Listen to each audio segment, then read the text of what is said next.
Il y a des gens qui disent qu'un chrétien ne doit pas se fâcher. Mais toi, tu rigoles. Un chrétien doit se fâcher. Tu dois même te fâcher. Écoute-moi.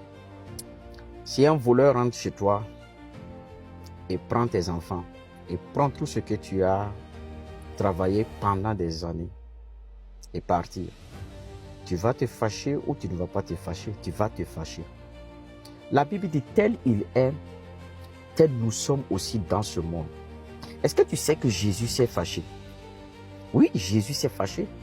Et si Jésus s'est fâché, toi en tant que chrétien, tu dois apprendre à te fâcher. La Bible dit qu'il est rentré dans le temple.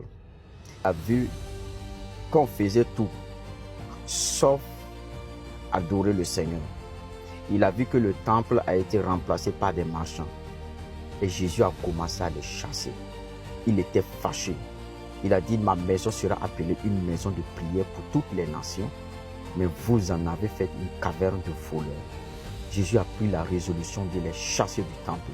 Tu es le temple du Saint-Esprit, la maison de Dieu, et tu laisses des choses qui t'empêchent de prier, qui t'empêchent de lire la Bible, et tu n'es pas fâché en tant que chrétien. Mais c'est étonnant. Écoute, avant tu priais 1 heure, tu lisais la Bible sans problème. Aujourd'hui tu n'arrives pas.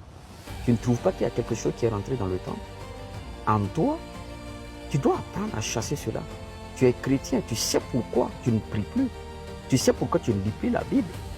Tu sais pourquoi tu n'aimes plus. Tu sais pourquoi tu n'as plus le temps pour Dieu. Tu sais très bien qu'il y a quelque chose qui est rentré dans le temple qui t'empêche à chasser la présence de Dieu et a été remplacé. Écoute-moi très bien, aujourd'hui même, prends la résolution. Parce que Jésus a dit, vous chasserez les démons. Alors chasse ce qui t'empêche de lire la Bible. Chasse ce qui t'empêche de connaître, de te connecter à Dieu, d'avoir une communion personnelle avec Dieu.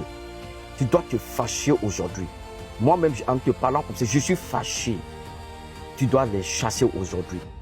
La Bible dit persévérer. Alors apprends à persévérer. Car les démons ne te laisseront pas. Que Dieu te donne la force, la capacité de chasser les démons et de te donner encore la capacité de te connecter à lui, d'avoir cette vie de prière que tu as abandonnée. Au nom glorieux de Jésus, tu es béni. Amen.